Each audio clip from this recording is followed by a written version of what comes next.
into the law that made this individual eligible for release. And case number two, this is his parole board that recommended his release. I mean, this is an individual who was described at his sentencing hearing by the judge as the monster that parents fear most. The judge said there is no man on earth that is deserving of this sentence as you. He got 3 life sentences. He had 16 counts of kidnapping and child molestation. He had at least 8 victims, ages 4 to 7, that he would lure to his car using candy and toys. He would kidnap them, abuse them, molest them, leave them on the side of the road.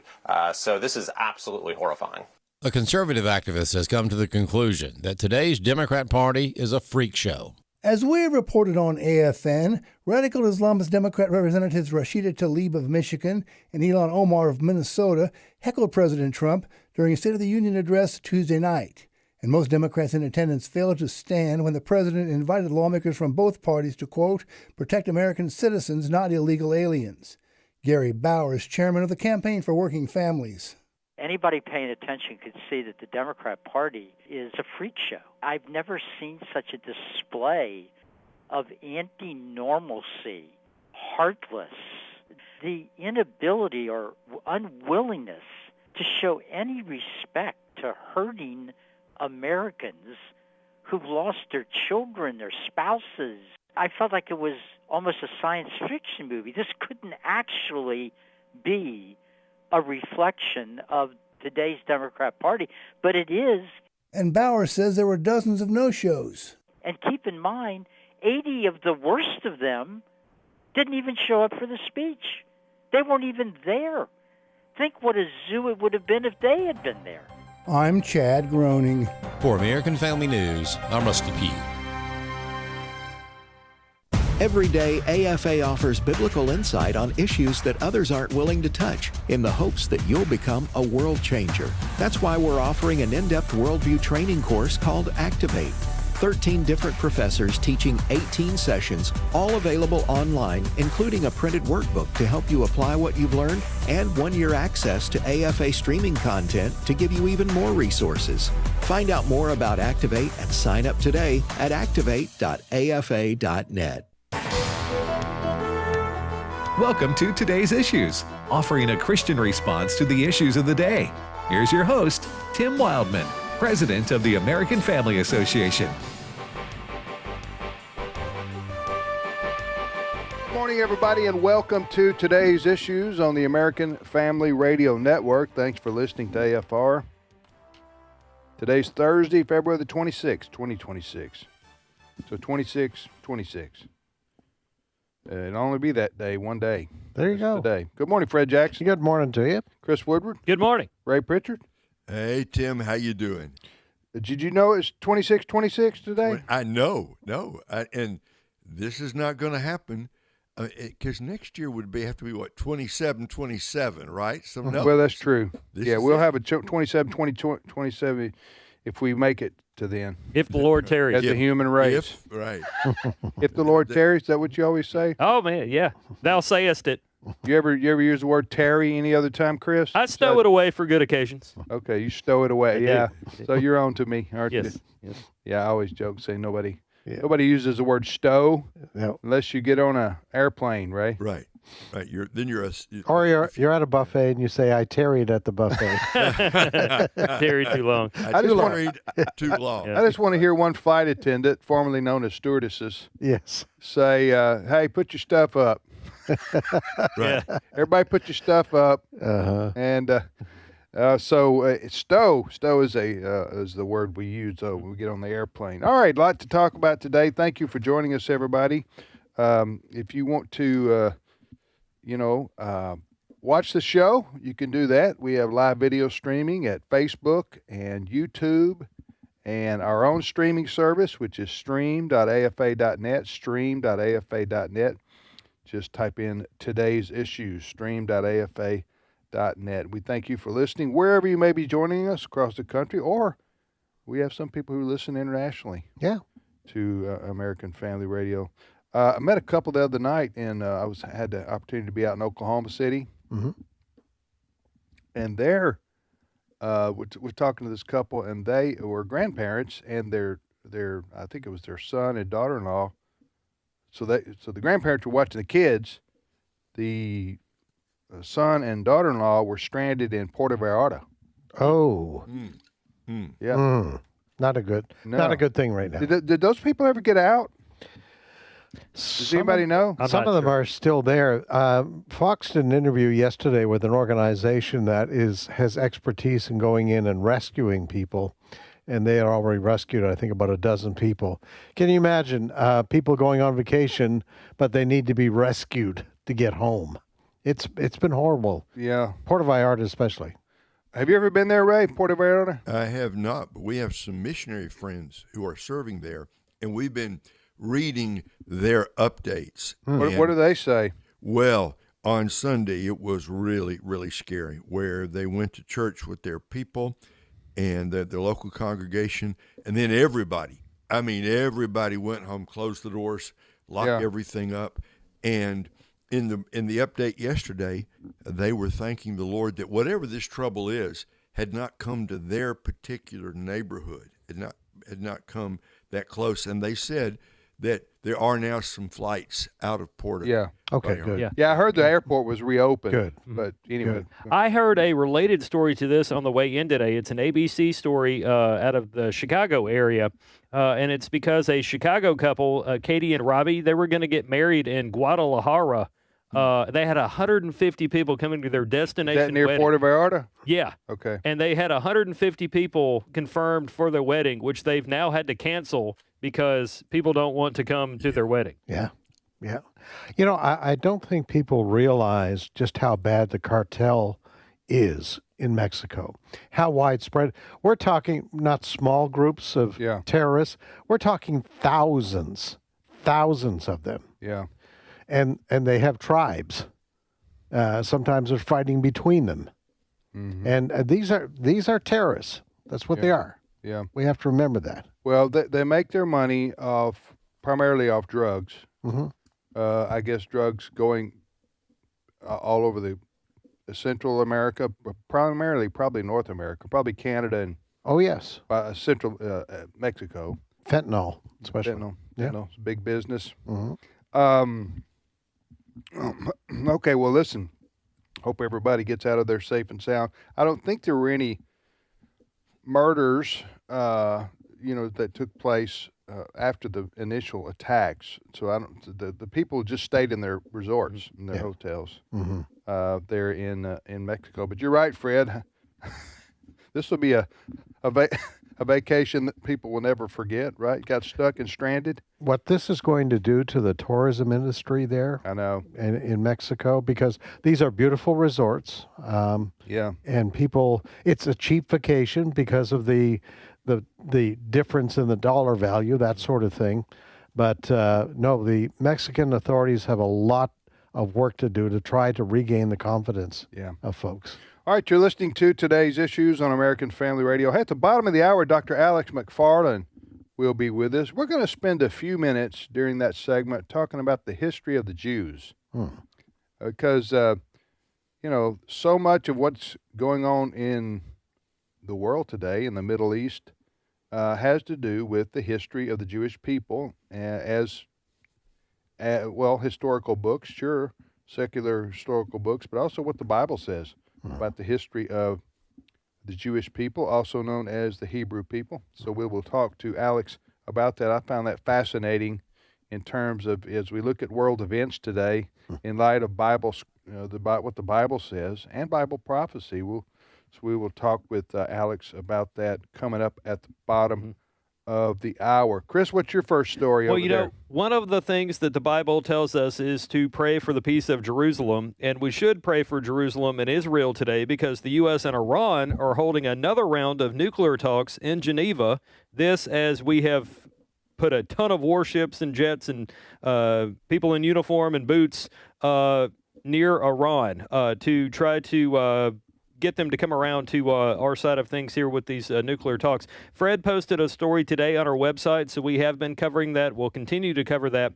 In the meantime, here is a little bit of something from Vice President J.D. Vance on Iran. Clip 2. The principle is very simple. Iran cannot have a nuclear weapon. If they try to rebuild their nuclear weapon, that causes problems for us. And in fact, we've seen evidence that they have tried to do exactly that. So the president sending those negotiators to try to address that problem, as the president has said repeatedly, he wants to address that problem diplomatically, but of course the president has other options as well.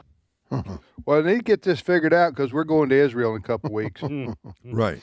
We have a group going to Israel. Yeah. And we're looking forward to that trip. We're not canceling that trip. We don't know what tomorrow holds. You know, the news may change tomorrow. But anyway, I just know that a lot of people in Israel, a lot of people in the U.S., a lot of people in Iran. Yeah. You know, not all the Iranian people are, you know, a lot of them are good people who want freedom and liberty and, The vast majority of them. yeah, they want a different way of life, and then living under this oppressive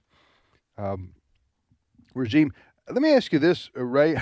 How does, well, this is kind of a stupid question, I guess, because I kind of know the answer to it, but the Iranian Ayatollah, an Ayatollah, that's like the supreme leader, right, in Iran? That's exactly right. Okay, and he is a religious leader.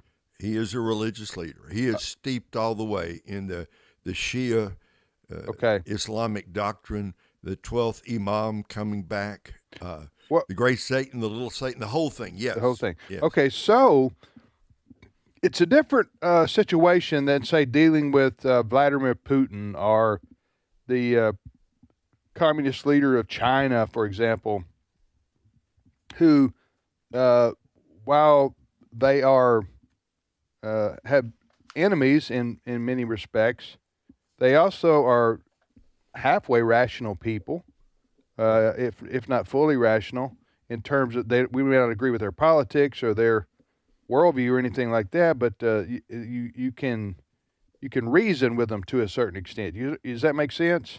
Right. Okay, right. so it's different. It's dealing with the Russians versus the Iranians. Right. So that's what I want to ask you. When you're dealing with the Iranians, you're at least at the top. You're dealing with these mullahs being religious leaders, right? And the Ayatollah being the top one. They have as you say, they eat, drink, and sleep this Shia Islamic religious viewpoint, and so this fundamentalist Islamic doctrine, right? They believe it. So you can't reason or use normal rational decisions to factor in, right? Not necessarily. One part of that ideology is they're serving Allah, even by giving their own life. Right. I mean, that's what motivates these suicide bombers. Right. They're serving God in some way. So how do you around the table in Geneva talk reasonably? Or let's suppose you have reasonable people on both sides in Geneva, and I know that's a big stretch, but let's suppose you do. How do you get the mullahs back home to go along with whatever you've agreed in Geneva? That's really a big part of the problem here. And, you know, what the American delegation is doing, led by Secretary of State Marco Rubio, of course, he gets his marching orders from President Trump, and Vice President Vance is heavily involved here. And they're meeting in Geneva, Switzerland, to try to get Iran to come to some kind of agreement so we can avoid war. Basically, that's what they're doing right now. It's a very, very tense, very volatile situation. However, basically what Vice President Vance was saying a while ago was, listen, Iran has to say we're not going to build nuclear weapons. And then anything short of that, he said, he phrased it this way, we're going to have problems. Mm-hmm. We, being the United States, going to have problems. So what I'm wondering is, again, back to the irrationality of the Islamic teachings, if you look at it from a Western point of view, is why Iran doesn't just say, okay, fine, man, we won't build any nuclear weapons. You can verify that. All we want nuclear power for is energy. And so if you can check that out, no problem. And we're not here to go to war with the U.S. or with Israel or anybody else. We want to be a peaceful I knew, Fred, you're smiling. Why didn't Iran say that, Fred? Why don't they just say that and that would end all this? Well, kind of putting together what you and Ray have just been saying, the leadership of Iran right now is an Islamic regime. They are driven by their religious beliefs, which include we want to rule the world. All right? Okay. They're not happy to stay within their borders. Okay. All right. That is why they refer to Israel as the little Satan. They refer to the United States as the big Satan. What I've heard from people who are familiar with how these Islamic regime thinks, they don't have a problem lying. The belief is that since we attacked their nuclear facilities last year, that they've gone right ahead and they're developing their uranium to the point where it can be used for a nuclear weapon. In other words, you can't trust these people. And they would use it. And they would use it. Right. And which is why Israel, remember Netanyahu came to the Washington back 2 or 3 weeks ago, had a 3-hour meeting with President Trump, and then left through the back door. Right. Normally they have a news conference. Right. He left through the back door. Marco Rubio, I think, has been in conversation with Netanyahu. We have, in the last several days, we have sent a squadron of F-22 fighter jets who are now parked in Israel. Yeah. They're also parked in Jordan. Yeah. Everything is showing that President Trump really doesn't trust these guys either, the regime. And what we've been hearing from the experts, it's not a case of weeks away, possibilities, but just days away. Now, we will see. Okay. But from the experts, the military experts, you can't trust a word that this Islamic That's why you have to regime verify. That's verify. One other question, then we could move on to the next topic. But this is the big story the world's watching right now, is what's going to happen next between the U.S. and Iran.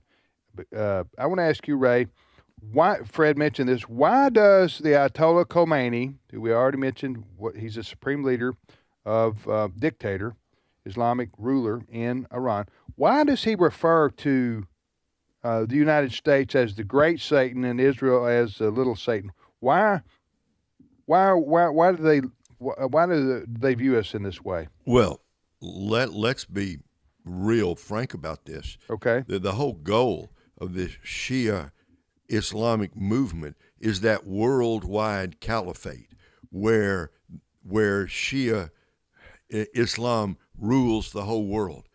The U.S. as a nation is a block in the way of that, but the truth of the matter is the real problem is Christianity. That they understand when they look at, the Shias understand something that the liberals don't get correctly, but at least the Shias understand that America has roots in what we around here call it the Judeo-Christian heritage. So they understand that the U.S. was built, broadly speaking, on biblical or Christian principles. Not perfectly, of course, but they understand. The same way with Israel. Israel is a Jewish nation state. There can be no worldwide caliphate until the Jews are wiped from the face of the earth, and there can be no worldwide caliphate as long as you have a nation like America, which at least still gives some degree of credence to our biblical heritage. I hope that President Trump and Vice President Vance and some of the others will articulate what you said right now in a way that the American people understand and the world, because when they speak about this issue, because this is important. This isn't a fight over land. This isn't a fight over oil. This isn't a fight over, trade negotiation or anything like this. This is the Islamic Shia religion wanting to take out, they would like to take out America because it's the largest Christian country in the world, and take out Israel because it's the largest Jewish population in the world, for no other reason than they just hate us. Yep. And because we are viewed as the enemy of Allah. Yep. Am I right? Mm-hmm. Because Israel is like 1,500 miles from Iran. There's no border dispute. They just hate the Jews. Mm-hmm. And of course they do. That's why Iran will even fund Hamas. And Hamas is a Sunni based, which is a rival of the Shia. The Shia and the Sunni being the largest two, if you want to call them, denominations of the Islamic faith there. So it's just like, back to my original point, you have a hard time reasoning with these people. And the only language they understand is, are they going to be taken out in their leadership role over there in Iran by the American military? That's what they're having to factor in so much as they do use reason and logic, is their survival. Are they going to survive as the leaders of Iran if America launches an all-out military campaign, short of boots on the ground in Iran? Does that make sense? Yep. Yeah. And let's not forget the Iranian people. Yeah. The Iranian people as a whole do not support that Islamic regime. Right. That is why thousands of them have died as martyrs. They have died. They're either shot to death in the street, or they're arrested and then they're executed. Yeah. And remember what President Trump said: help is on the way. Yeah. And this is it, I guess. If for nothing else, we have to make good on that commitment. Yeah. You're listening to Today's Issues on American Family Radio. We are soliciting answers to what we need to have world peace. So if you have some answers, we would like to hear from you at comments@afr.net, comments@afr.net. I'm only teasing. We know that Jesus Christ, the Prince of Peace, ultimately is the solution for the world. Mm-hmm. And one day there will be peace on earth because Amen. the Prince of Peace will reign. We know that. Amen. Well, that's our eschatology. That's our apocalyptic view of the world, and it's a good one, ultimately in the end when Jesus Christ returns. All right, Chris.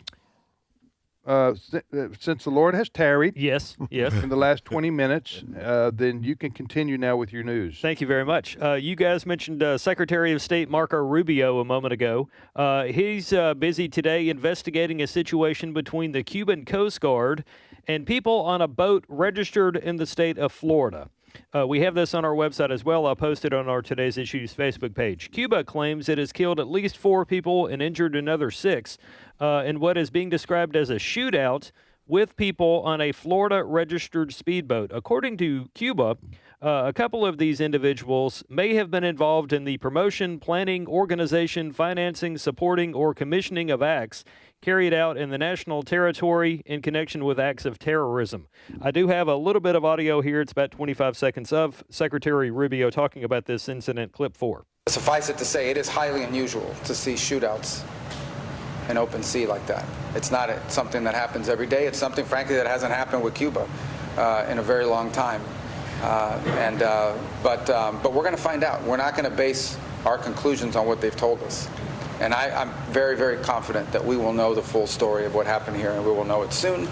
And then, we'll respond appropriately based on what that information tells us. To be clear, this does not appear to have been a U.S. government-sanctioned event. It might have been individuals, vigilantes. We don't know. Fred? Well, here's what the Cuban government is saying.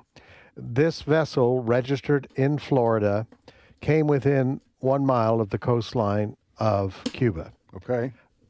The Cubans say there were people aboard that vessel from Florida that shot at what I'll call the Cuban Coast Guard vessel. Okay. All right. The Cuban Coast Guard vessel returned fire. 4 of those 10 people aboard the vessel were killed in that gunfire. The other 6 have been taken to Cuba. They've been arrested, and I think a few of them are being treated. What it appears at this point is that this group of, we don't know if they're American citizens, but they have been described by some as Cubans living in Florida who are interested in overturning the communist government of Cuba. Okay. All right? That's what we know at this point. And Marco Rubio and his team are investigating this. Okay. I heard an interview just before coming into the studio with a Republican member of Congress from that area of Florida where these men are from, and he doesn't trust a word the Cubans are saying, and he says we have to do something about this. We can't allow these people their lives to be taken by the Cuban government. All right, so that's where we are. Okay. Yep. All right, you're listening to Today's Issues on American Family Radio. I tell you what, let's go ahead and take our break just a minute or two early, and then we will come back. Dr. Alex McFarland will be joining us in a few minutes. Chris has got more stories. Mm-hmm. Some of them are positive. Right. So stick around. So Chris has got some more stories that he's stowed away. Yes. For the remainder of the next half hour. We also talked to Alex. As I mentioned earlier, I was reading this morning.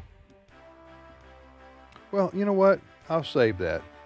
I'll tell you, I was reading this morning, and I'll tell you what I was reading and why it relates to what we're going to be talking about. So that's coming up. All right.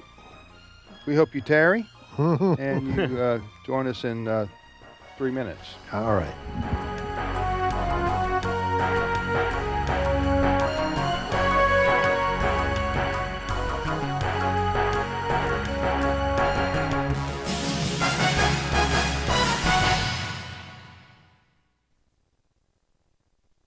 It's my turn. Here is your host for My Turn, Don Wildmon. I heard a story the other day. It was a story about how to catch a monkey. Whether it was fact or fiction, I'm not sure. You see, I'm not a very experienced monkey catcher, but I'm sure that it had a good moral point to it. Therefore, I consider it worthy of passing on. Do you know how to catch a monkey? Well, it's a very simple matter according to my source. Get yourself a real strong steel cage about 1 foot square. Now cut a hole in the cage just large enough for the monkey to slip his open hand through.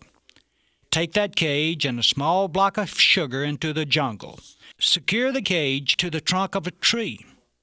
Take the small block of sugar and place it just inside the cage so that a monkey can reach in and grab it with his hand. What will happen, my source says, is that the monkey will reach into the cage and grab the block of sugar. Then, with his hand closed around the sugar, he will be unable to slide his hand back through the opening in the cage. My source said the monkey will not turn loose of the sugar, and as long as his hand is clenched around the sugar, he's trapped. You know, greed has captured many a person. But the odd twist is that hardly anyone considers himself greedy. Abe Lincoln used to tell a story about an Illinois farmer he knew who said, "I ain't greedy about land, I only want what joins mine." Well, greed can destroy our humanity as quickly as any other sin. And never forget that's what greed is, sin. We may call it good business or future security, but simply changing the name doesn't correct the fault. One time, the meat packer Phil Armour gave each member of a certain department in his business a suit of clothes. They had the freedom to pick out their own choice and were told to send the bill to Mr. Armour. They were not limited to the amount they could spend, but were given the right by Mr. Armour to use their own judgment. Well, one young man took advantage of the situation and purchased himself a very expensive suit of clothes. When Mr. Armour received the bill, he called the young man in to make sure the bill was correct. He was told, indeed, that it was the correct price. Mr. Armour assured the young man that the bill would be paid. But before the young man returned to his job, Mr. Armour had a piece of wisdom to share with him. This is what he said. "I wish to say to you that I have packed a great many hogs in my time, but I've never dressed one before." One day, on a mountain beside the little Sea of Galilee, a Galilean carpenter gave a crowd some words of life. Don't store up treasures here on earth where they can erode away or may be stolen. Store them in heaven where they will never lose their value and are safe from thieves. As we all know, greed cannot produce any type of treasures other than materialistic treasures, and materialistic treasures are non-existent in the life beyond this one. You know, I got to thinking about my friend's story on how to catch a monkey. I've come to a conclusion concerning it. Either there are a lot of monkeys around who look like people, or there are a lot of people around who act like monkeys. This has been My Turn with Don Wildmon, a production of the American Family Association. One thing I ask from the Lord, this only do I seek, that I may dwell in the house of the Lord all the days of my life, to gaze on the beauty of the Lord and to seek him in his temple. Psalm 27:4. American Family Radio. This is Today's Issues. Email your comments to comments@afr.net. Past broadcasts of Today's Issues are available for listening and viewing in the archive at afr.net. Now, back to more of Today's Issues. Hey, welcome back, everybody, to Today's Issues on the American Family Radio Network. I'm Tim with Fred, Chris, and Ray.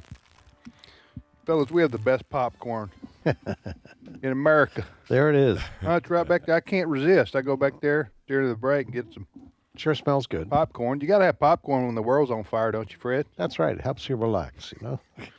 Ray, you ever had our popcorn here? You know, when I was there in December for the Christmas thing, Yeah. For the first time, I tried the popcorn. It's amazing, friends.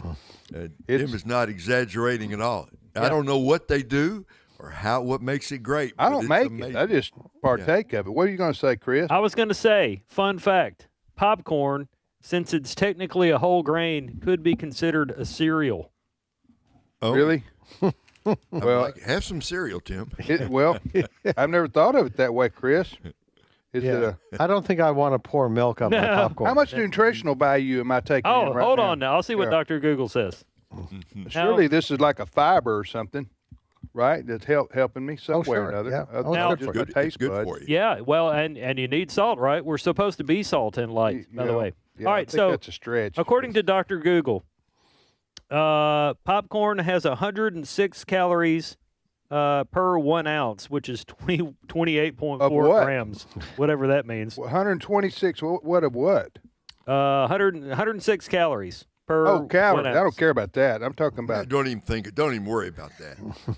It's got nutrients. Oh, my- nutrients. Oh, It's my mostly- goodness. Hold on now. It's mostly air. WebMD says it Okay. has 3 grams of protein. Well, that's what I'm talking about.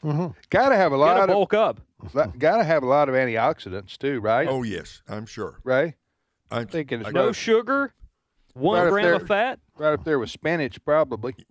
Don't you Got a think? little butter on it. Got some salt. Secretary Come on, Kennedy friends. may still tell you don't eat it, but All right. freedom. Anyway, whoever invented popcorn, I salute you.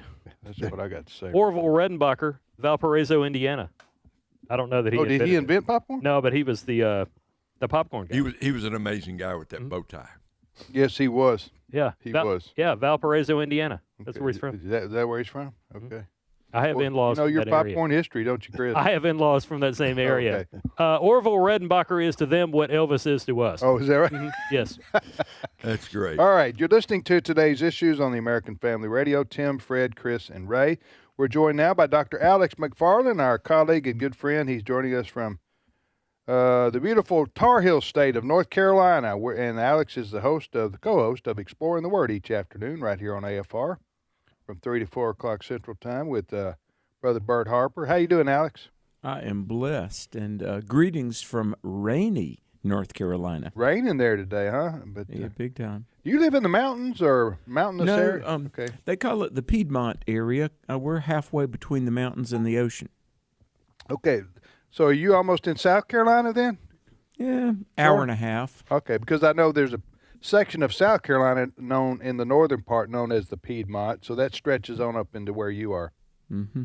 I got Hey, you. I have to rein in and join in on the popcorn Please. conversation. Please. 16 years ago, when I came to AFR for the first time, Yeah.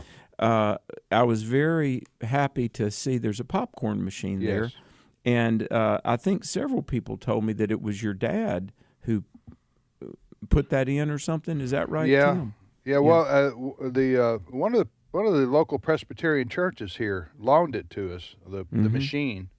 Yeah. And it kind of we sort of adopted it, and so when they would come and get it once a year for Reform Day, is that what you call it, Reformation Day? Reformation Day.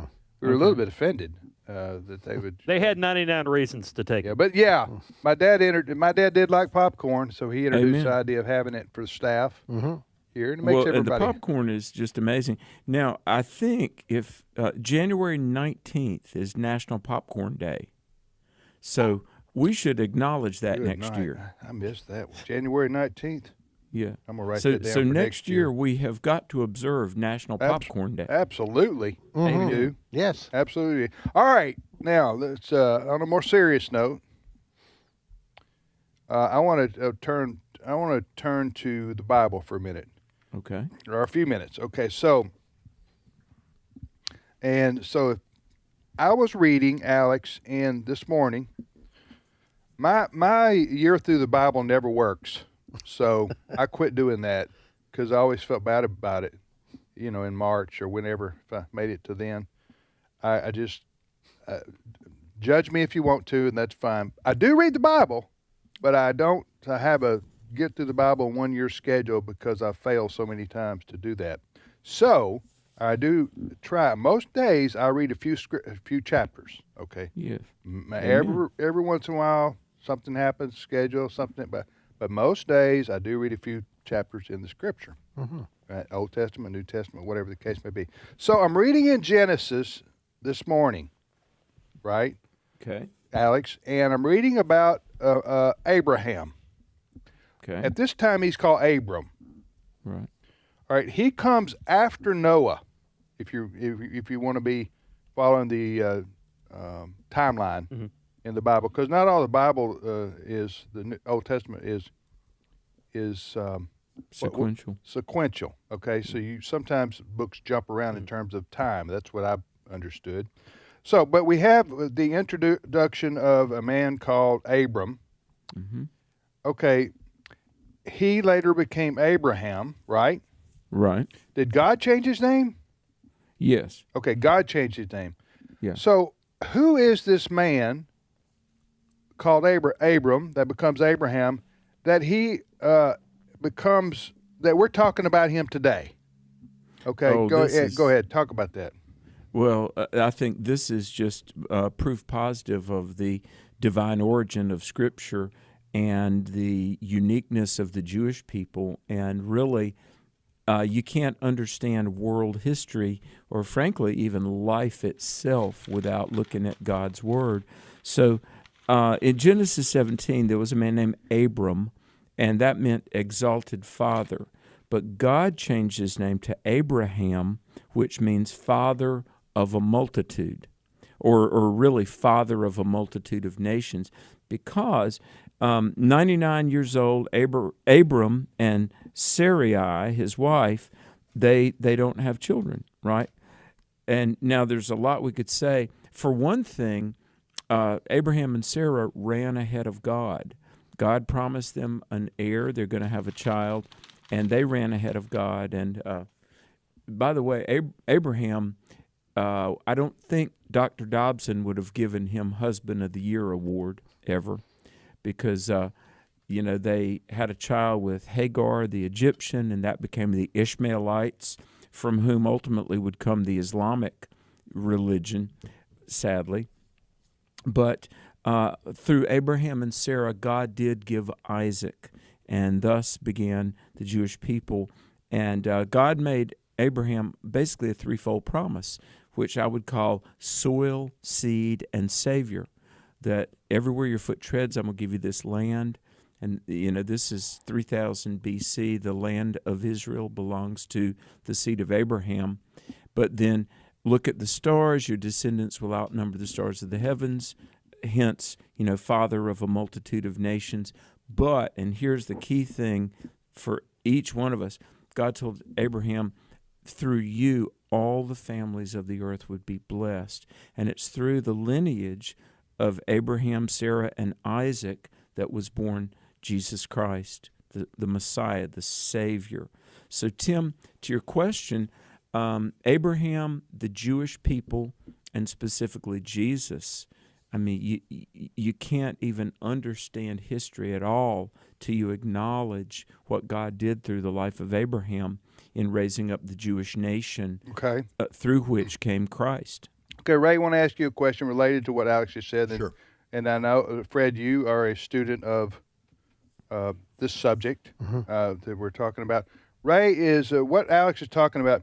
So the modern day or today's Jews, okay, are they the bloodline descendants of Abraham going back how many thousands of years? Was that? Well, it would be going back 4,000 years. And we know the Jews were incredibly careful about genealogy. That's why genealogies show up so much in the Old Testament. I mean, it was important. If you were from the tribe of Asher, if you're from Naphtali, if you're from Dan, you had to be able to prove it, had to be able to trace it back over all the generations. Now, it's quite true that genealogy became scrambled after AD 70 when the Roman army came in and sacked and destroyed basically destroyed the temple and laid waste to the city of Jerusalem, and the Jewish people were scattered around the world. But it is still true that the Jewish people, as an ethnic identity, they are directly connected over thousands of years, all the way back to Abraham, and Sarah, in exactly the way that Alex laid out for us. Fred? Isn't it interesting, just going back to where Alex started there, Abraham and Sarah, his wife, were promised a baby. And remember, Sarah kind of laughed about that. Right, because I'm was an old so woman. old. Yeah, I'm past that time. Right. And so she basically got Abe have a baby with Hagar. And when Hagar had her baby, Sarah was a little bit upset, and that created tension to the point that that Hagar and her son Ishmael had left the camp. Mm-hmm. All right, now God went on and took care of them, but said, there's going to be a great nation coming from you as well. But that tension is evident today between these people. Are you talking about between the Jews and the Arabs?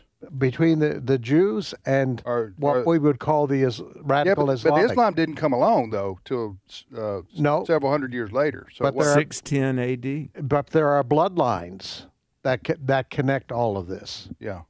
And so we have that tension today follows all the way down. I was reading from Genesis 15. Remember Abraham, the covenant that God made with Abraham about the land. This came up the other day in the Tucker Carlson, Mike Huckabee interview. Yeah. Mm-hmm. Remember Mike Huckabee said at one point, the Jews ought to have all the land. What was he referring to? Well, it refers to Genesis 15 because God said, the land that I'm giving you is going to be between basically the Nile and the Euphrates. So that's what Mike Huckabee was referring to. So, the Bible is always current because what is taught in Scripture has been passed along. And the tensions that we see today, you can go right back to Genesis. Yeah. You're listening to Today's Issues. Tim here with Fred, Chris, and Ray, and then Alex is joining us as well. We're talking about the history of the Jews. Alex, do you know where the term Jews comes from? From Judah. From Judah, okay. Explain that one. Well, Judah was a son of Jacob, okay?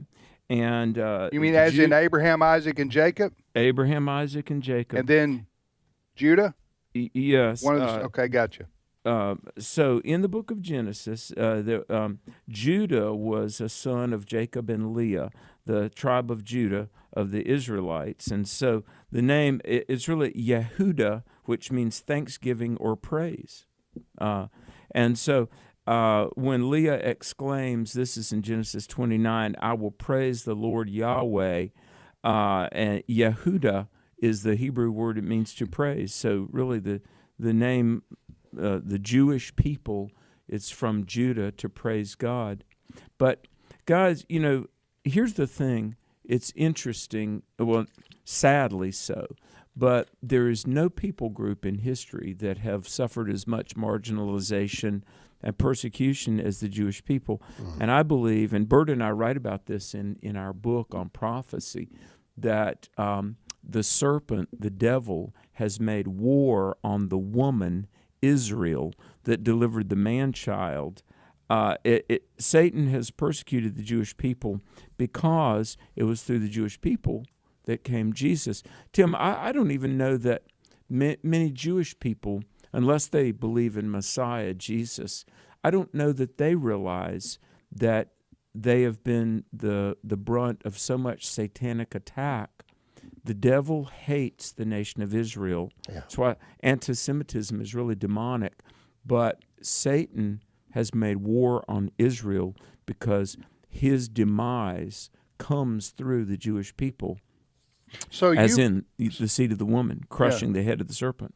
So, Ray, what Alex is talking about, here we are, 2026 on the world calendar, right? And we're looking thousands of years back, and the headlines today that we're dealing with, let's say, for example, between Israel and Iran, America's relationship to Israel, this has biblical history, right? I mean, this is... There's a direct line from Genesis 12 all the way through the rest of the Bible, all the way across the centuries to what's happening in the Middle East today. And there's a direct line, as Alex said, from the hatred of the Jewish people in the Old Testament, the fact that God still has a plan for ethnic Israel into the future. Satan hates that, and it's a big part of the explanation of the anti-Semitism that, Tim, and we've said this before October 7, I guess that's the right date, when Hamas... The massacre, right? the massacre of 1200? The massacre, right. Yeah. That what happened is a stone was turned over, and suddenly the anti-Semitic roaches started crawling everywhere, and we discovered anti-Semitism, which we, I think, had hoped had mostly gone away.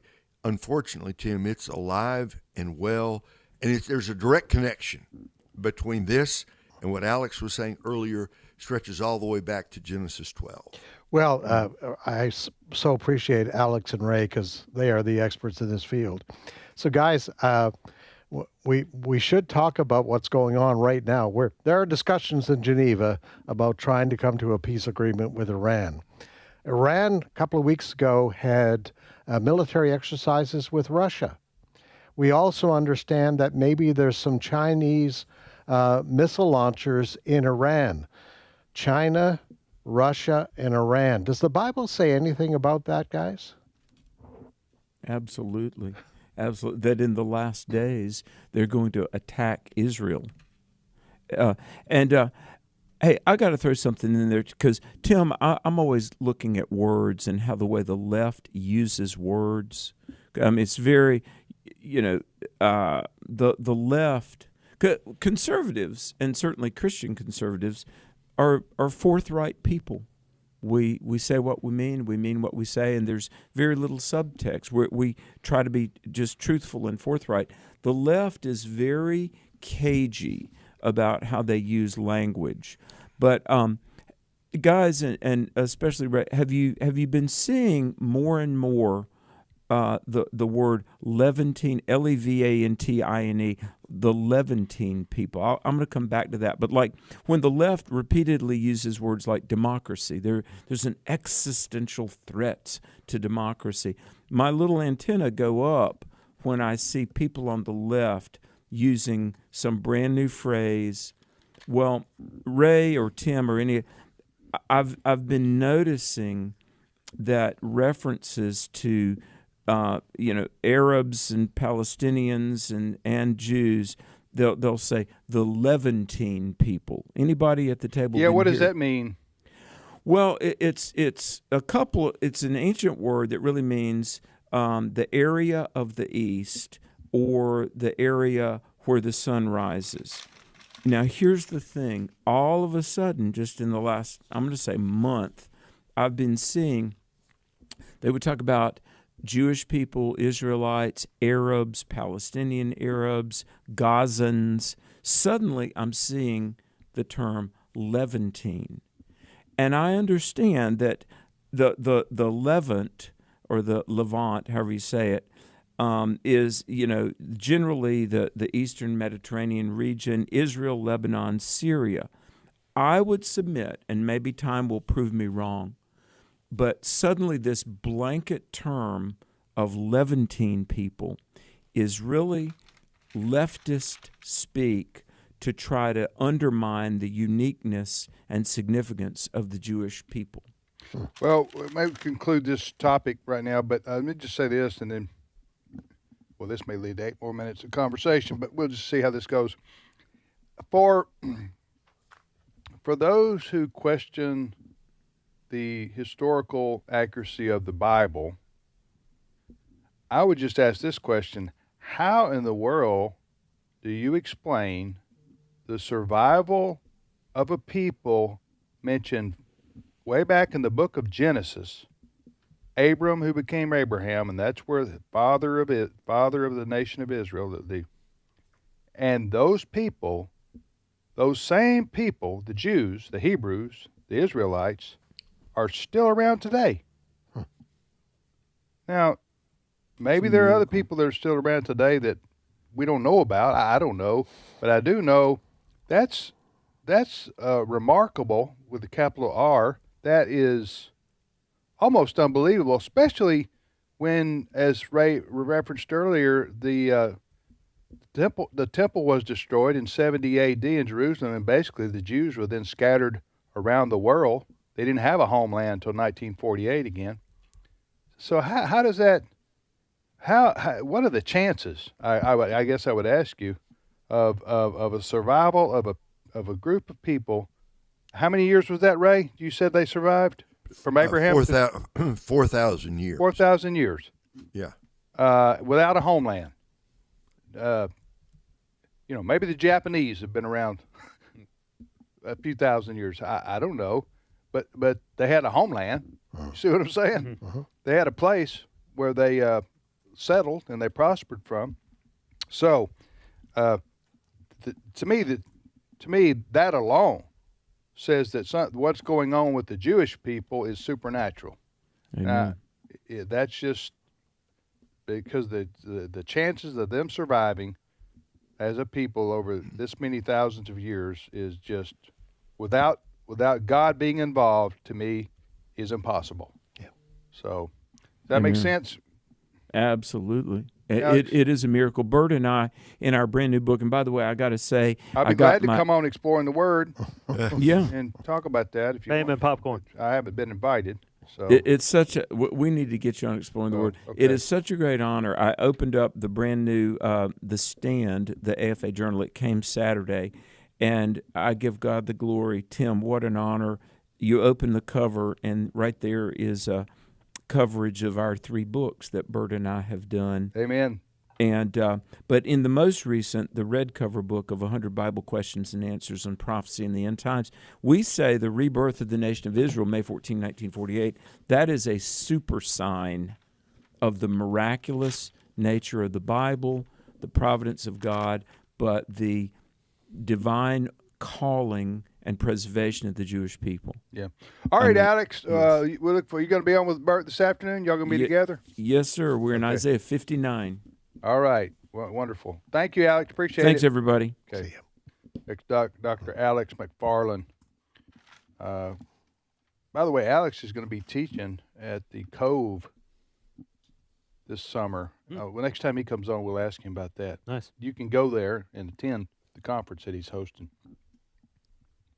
All right, you're listening to today's issue. We got about 3 minutes, Chris. What do you got? Well, I've got a 1-minute clip of audio here from a guy named Ty Lamb, who is an organizer for the Collegiate Day of Prayer. Okay. This is an event we cover every year at AFN, but here's Ty Lamb of Collegiate Day of Prayer talking about today's events. Clip 14.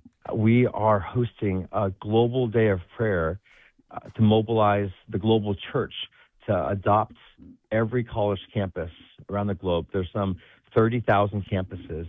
And we are believing God that local churches, ministries, campus groups, moms groups would be adopting the college campuses that are down the street from them. And we're praying for 250 million college students globally. CollegiateDayofPrayer.org is our website. Tonight, We have a global broadcast from Liberty University. There'll be 10,000 students gathered here, and we'll be broadcasting on 8 networks globally. But that will be 8 to 10 p.m. tonight. 7:30 will be the start of worship, but that will be a 2-hour global prayer broadcast that you can tune in on our website, collegiatedayofprayer.org, or on YouTube as well. Now, after this show, if the Lord tarries, I'm going to put together a story featuring Ty talking more about this event, and tonight I'm going to roll on the prayer event. So stick with AFN because we'll have more on this. So his name is Ty, L-A-M-B? Lamb, L-A-M. I bet he gets called Thailand all the time, mistakenly. Well, good for him. And so is he a student there at Liberty? He's actually, he's around my age. Wow. He may be a senior fellow. He's been an organizer with this event for years. We've had him on the show before. I called him right before the show began today. What's the name of the event now? It's called Collegiate Global Day of Prayer. What? Collegiate Day of Prayer. Okay. And the event tonight is at Liberty University in Lynchburg. But it's going to be simulcast around the world to different places. Yes. Right. And they do need prayer. And pray for students on campus. Amen. They need it. Amen. All right, Ray, you're going to stick around, right? I'm going to be here. Okay, so we're going to take a 4 to 5 minute break here for news. And then Steve Paisley-Jordahl will come in and brighten our day. That's what Steve lives for. There you go. He's always got great news. We'll be talking to Steve coming up. Thank you, Chris. Thank you. Your contributions to the show. We'll be back in a minute. Stay with us.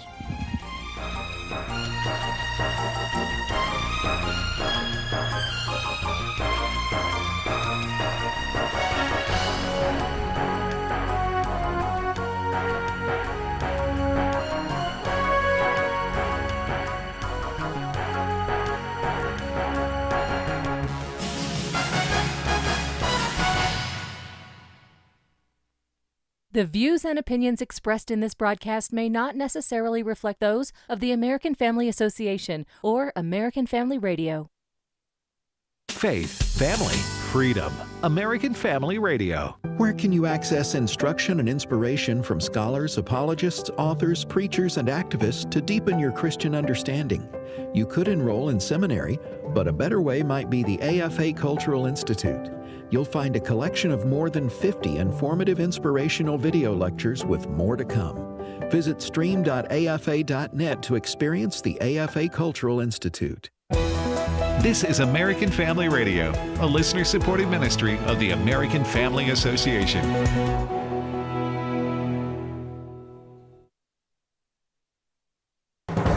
American Family News, I'm Rusty Pugh. Former Secretary of State Hillary Clinton sitting down for a closed-door deposition with the House Oversight Committee today in Chappaqua, New York, to answer questions about her relationship with the late sex offender Jeffrey Epstein. Her husband, former President Bill Clinton, is expected to testify tomorrow before the committee. House Oversight Committee Chair James Comer speaking before the deposition. It is a bipartisan investigation. The American people have a lot of questions.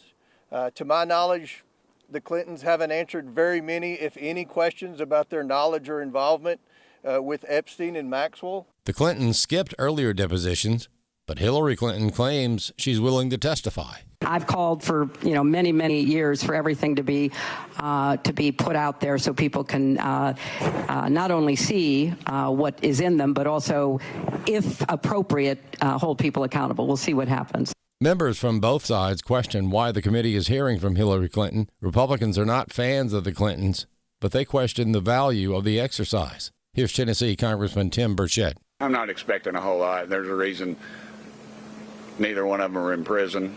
I don't know why the heck we didn't bring them here. If you or I got in trouble, guess what? We'd be here or we'd be in chains and they'd be dragging us in. And having them up in Chappaqua to me is an insult to the public. The U.S. and Iran re-engaging in nuclear talks in Geneva today. Trey Yinks reporting from Tel Aviv. Today, U.S. and Iranian negotiators met indirectly in Geneva, Switzerland, for a third round of nuclear talks. Initial reports from Oman's foreign minister, who is mediating the conversations, indicate that some progress is being made.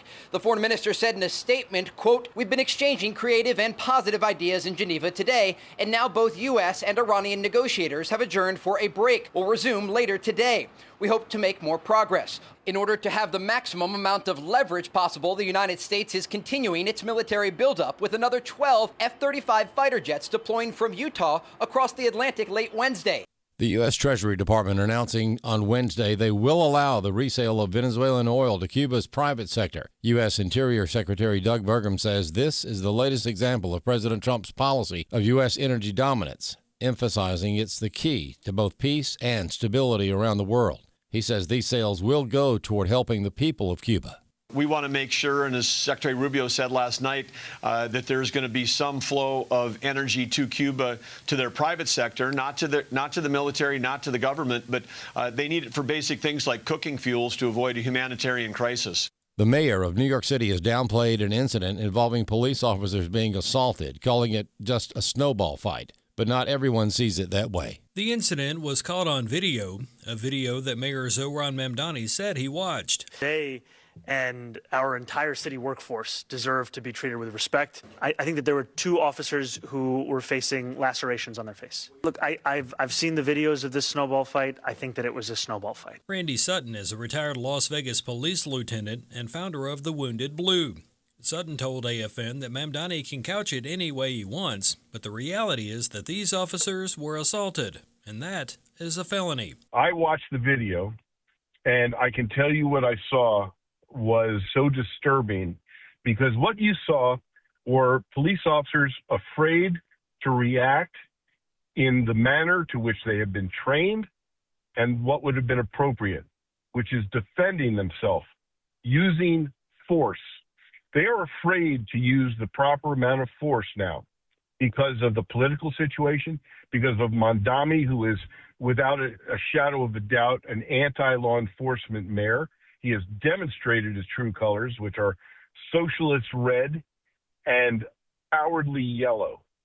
And what he is doing to these police officers is placing their lives in danger, because he is not only allowing this behavior, he is encouraging it by his lack of support of the police. I'm Chris Woodward. More news online at afn.net and on the AFN mobile app. I'm Rusty Pugh. Over the last 10 years, young people have been deconstructing their faith, or more accurately, de-Christianizing. The First Great Awakening was a supernatural move of God that happened in the American colonies just before the American Revolution. How we need another Great Awakening today.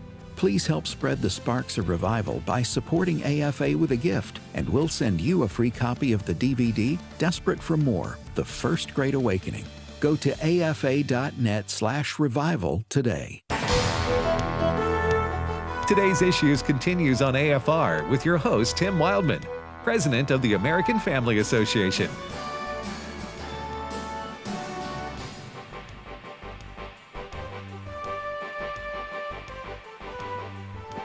Hey, welcome back to Today's Issues on the American Family Radio Network. We're here for another 24 and a half minutes. Today we are. And we want to welcome Steve Paisley-Jordahl. Good morning, Steve. Hey, everybody. Steve's here, Fred's here, and Ray's here. We're all here. And what do you got for us, Steve? Well, the State of the Union address was on Tuesday night, and we've talked that deep and deep. But there was one event that I wanted to bring back. This involves a young teenager from Virginia named Sage Blair. And she was a guest of the president sitting up in the gallery. And her story goes that when she was a young teenager, her school transitioned her, pretended that she was a boy, and treated her as a boy, called her a boy, did not tell her parents at all. They were completely... That's awful. Yeah. And so this was part of President Trump. You'll hear him. He started this... cut, I didn't get this part, but he said, and another way that we can ensure that we are now focusing on normal. And then this is what he said, cut 15. In the gallery tonight are Sage Blair and her mother, Michelle. In 2021, Sage was 14 when school officials in Virginia sought to socially transition her to a new gender, treating her as a boy and hiding it from her parents. Hard to believe, isn't it?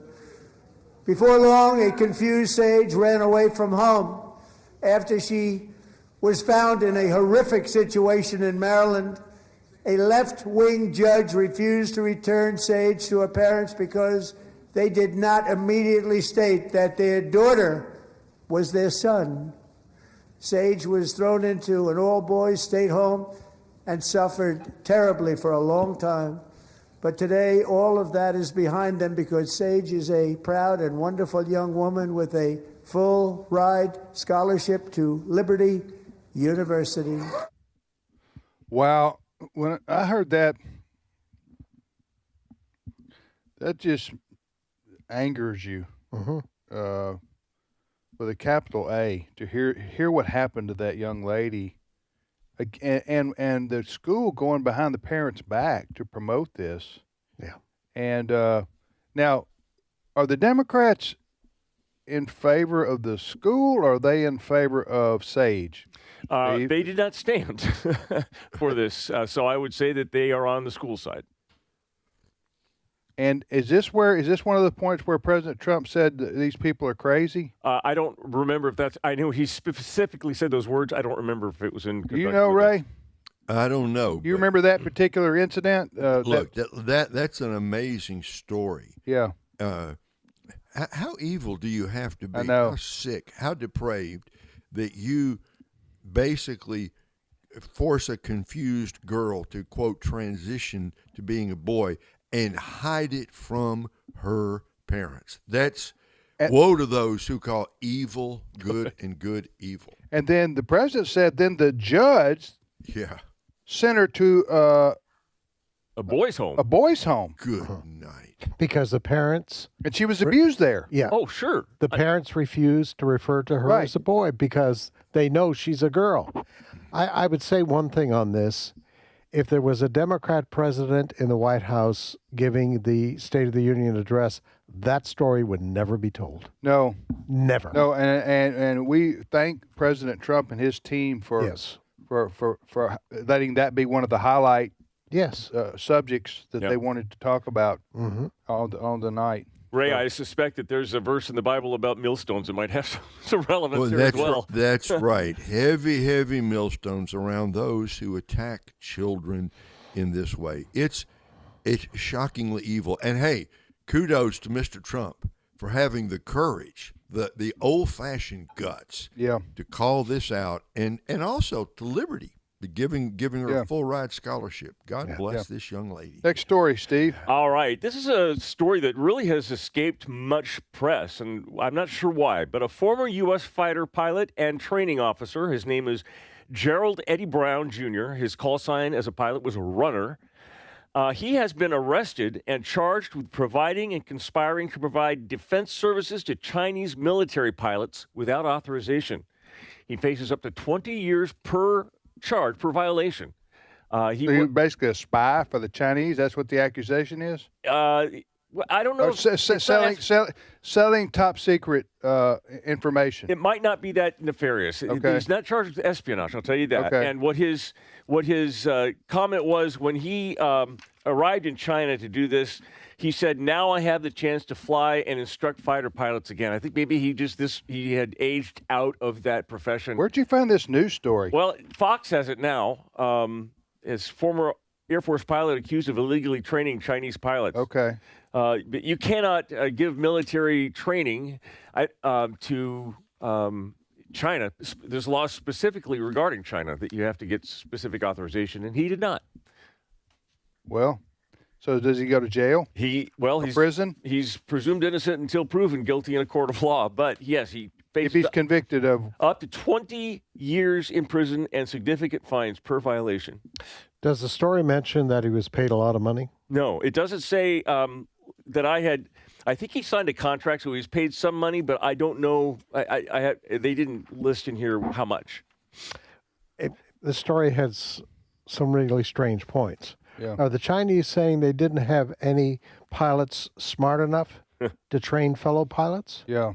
Or did they think they could get information out of this American citizen. Well, when he first got to China, he sat down and he talked with the Chinese people about his life experience. They asked him about the Air Force. So whether he knew it or not, I don't know how intelligent this guy is. Whether he knew it or not, sorry, is that coming over the air?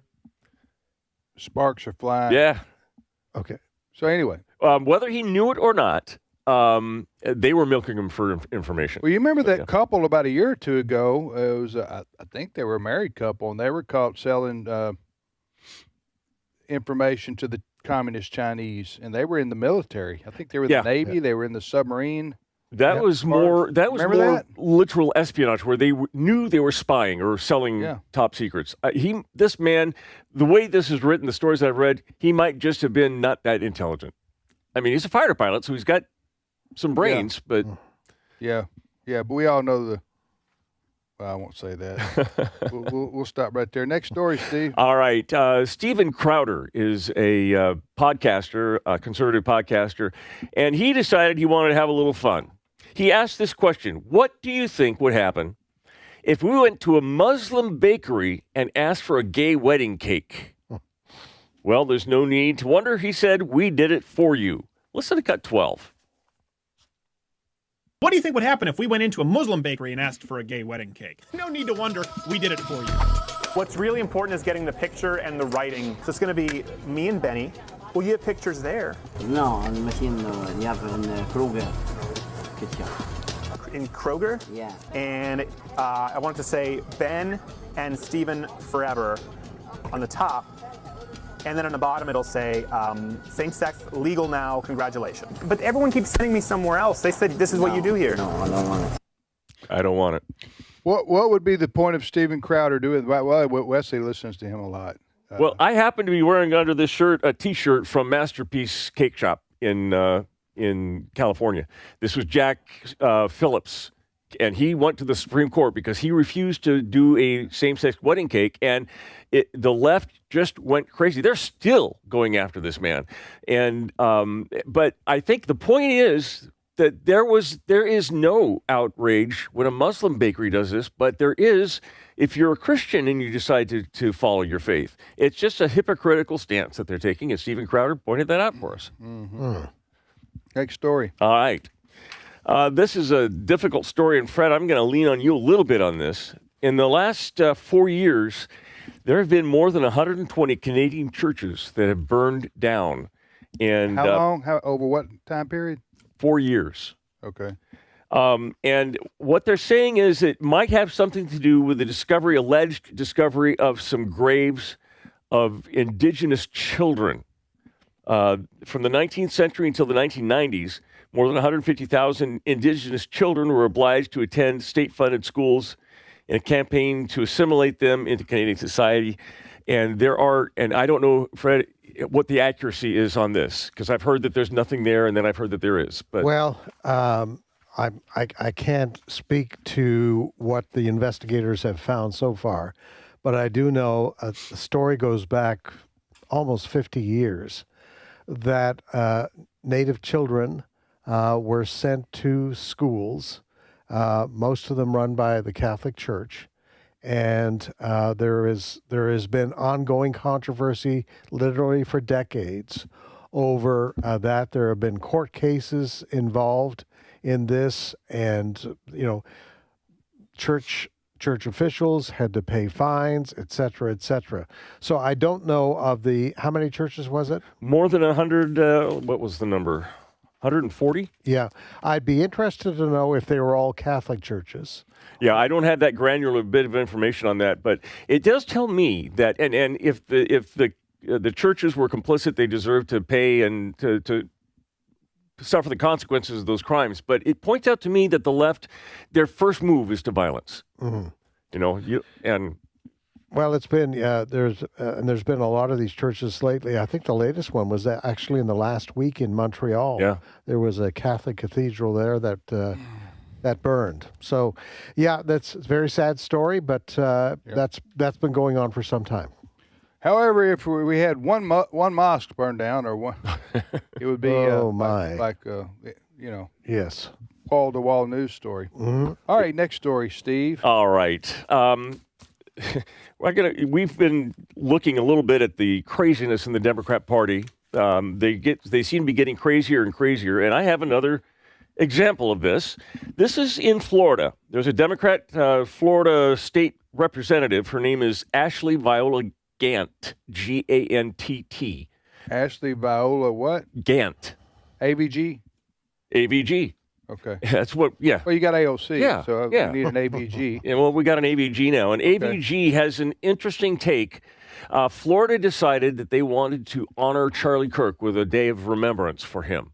And she was in the legislature speaking out against said day. This would be cut 9. So, the First Amendment protects free speech. We don't need this day of remembrance for a man that was mediocre and racist. And I say mediocre at best. He was not a Floridian. He had no ties to Florida other than owning property. If we want to talk about free speech, let's talk about being precise with our words.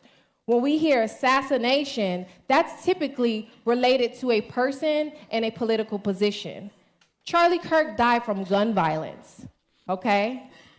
He was not assassinated, and words being accurate matters. It was a death by gun violence. That is an issue here in the country that we should all be on the same page with addressing. And if we want to talk about free speech, you know, a lot of people say that was some white-on-white crime. Why aren't we addressing it in that regard? What are we doing about white-on-white crime? Man, okay. Where to start? Yeah. Well, she lost me. The gun violence thing is stupid because he was assassinated by a person using a gun.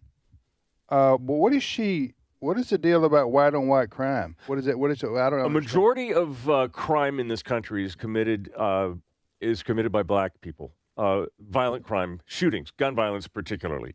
And it's often black on black. It's gang violence a lot of times. And right. And so conservatives have kind of made a deal about helping inner cities solve black on black crime. She's just trying to turn the page on that and say, well, white people are just as bad as black people. Well, if that was her point, she didn't communicate it very well. Go ahead, Fred. No, one of her other points was Charlie Kirk wasn't from Florida. Yeah. Well, did she try to stop? But you said he was a homeowner. You said he was a homeowner or landowner. But Go ahead. She said he wasn't from Florida. Yeah. Did she honor Martin Luther King the other day? Martin Luther King Day? I don't think Martin Luther King was from Florida. I know. You know, there's her so many holes. Her whole argument, that's the reason Steve played it. Yeah. Which is kind of representative of many on the left, quite frankly. It's they make points that aren't really any don't. She said she lost me when she said Charlie Kirk wasn't assassinated. It was gun violence. Do we use assassination? Is when somebody shoots somebody. Yes. Dead, or kills them dead, for not necessarily just political reasons, for ideological reasons. Yeah. Assassinated. Yeah. And Charlie Kirk was assassinated. You don't have to be a politician. Right. That has gone down to call it an assassination. Charlie Kirk was assassinated. Yeah.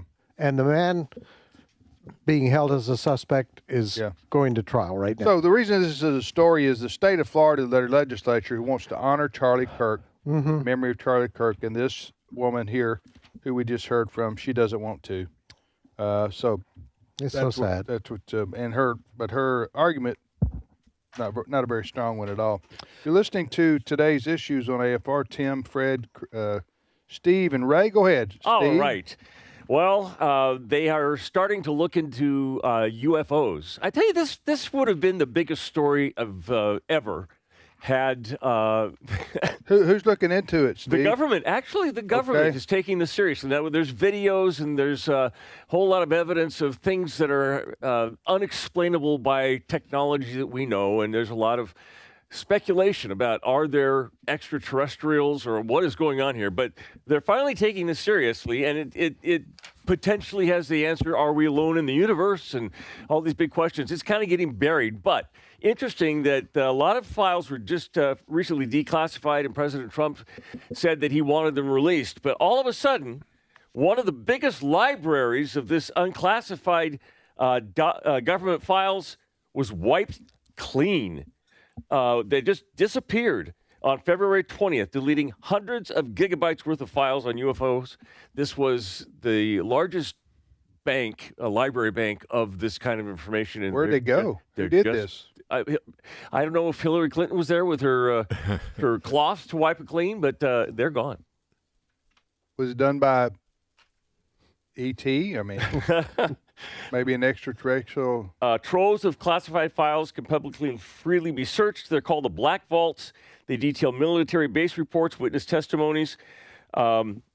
The timing of the potential sabotage came just hours after President's history-making declaration ordering the Pentagon to disclose anything related to alien and extraterrestrial life. Someone just didn't want us to see, I guess. Fred, what do you think about this story here? You got any comment, Fred? Well, I do find it interesting. If you go back in recent years, President Trump, I think in his first term, he was the one that started to talk about this because it's been out there, you know, the gossip and the reports. I remember one report in particular, I think it was over Phoenix. People were seeing little dots in the sky and all that sort of thing. And there was a congressional investigation into all of this. You know, a lot of it always comes back to, that's Area 51. There's got to be something there.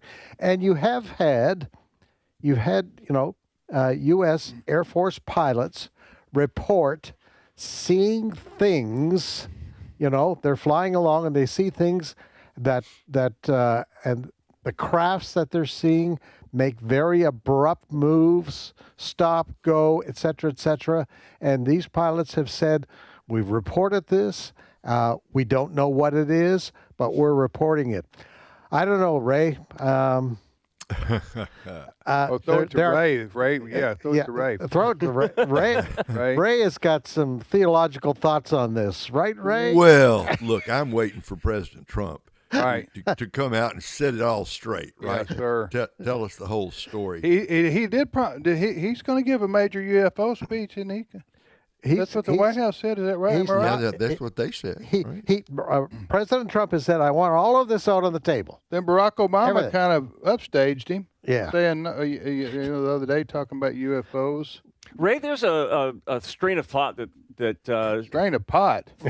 Oh, a line of well, there could be a connection. I don't. Here. We don't I was going to say. Okay, we don't. We don't know. No, there are people who say that this isn't extraterrestrials, but this is demonic. Have you heard that? Oh, sure, I have, and I have no doubt that as we approach the end of the age, and I think we are approaching what we started off talking about, if the Lord tarries. Well, as we approach the end of the age, we're going to see an outbreak of Satanism in the world, the likes of which we have never seen before. I think that has some real roots in the book of Revelation. So it wouldn't surprise me if some of what is being seen is actually demonic activity meant to deceive people. Now, the more interesting question, guys, and I do not have an answer for it. We know they're angels. We know they're demons. Is there another category of spirit beings that are neither angels or demons? Fred, I don't clearly see that in the Bible, but I don't know exactly how to answer that question. Yeah. What does it do to your theology, Ray, if there were other, like extraterrestrial beings on some other solar system someplace out there? How does you know who speculated about this? The great British preacher Charles Haddon Spurgeon, greatest preacher the English language has ever produced, I would say. He speculated that there might be races of, quote, beings on other planets in other galaxies. Now, you got to understand, this is back in the 1870s and 1880s, way before all the technological advancements, but it's... nobody knows how to answer that question, right? I just know that if they're good at football, Mississippi State could use them. There you go. That's right. Pick them up in the portal. Sorry, my mind goes that direction. The intergalactic portal, right? And if it takes extraterrestrial beings to help us win, Right. I'm all for it. That just puts steroids just like on a whole nother level, doesn't it? We got a guy with 4 legs and 6 arms. He comes from Andromeda A&M. And he's we fast. picked him up. He is so fast. He is so fast. The Air Force can't even keep up with him. Also, I'm a little bit tired of the stereotype of the abductions. Yeah. The people, it appears to me every time this is an interview that they find somebody, if they're not a Southerner from the sticks, they find a Midwesterner from. Right. They find a backwoods Midwesterner. Yeah, that's right. With their teeth, half their teeth gone. Half their teeth gone. They slaughter the King's English, and they're all. Where, Clara? I was this is as big as a house. I swear I was abducted. What did they do to you up there? So, anyway, all right. We're about out of time. Probably a good thing. It's a good. Yes, that's right. Probably a good thing. We're about out of time here. So all righty. Tomorrow we got Tomorrow's Friday, Trivia Friday. So we'll be here with Trivia Friday. JJ and Ed going to be here. JJ, Jasper, and he'll tell you where he's traveling to, and where he's planning, where he's been. And JJ always got a calendar open to us, and you can invite him to come speak at your church. Yes, you can. Or at your event, JJ Jasper. There. And a good time will be had by all. Yeah, JJ does a great job. He's tremendous. He's probably our number one ambassador traveling the country there. JJ Jasper at maybe.com. But Ed will be here. I just want to thank you, Steve, for the UFO update. My pleasure. Right. Ray, thank you.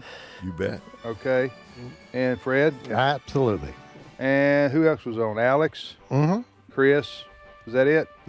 Our producer, Brent Creeley. I want to thank Brent. You've never been abducted, have you, Brent? Yeah, would you tell us if you wouldn't? That's right. Would you tell us? Would you? Not that I know of. Okay. You're not that you know of. And Cole Green, who does our video for us here on the show. All right, so we hope you have a great day. Keep listening to American Family Radio. A lot of good stuff coming your way, and we'll see you back here tomorrow.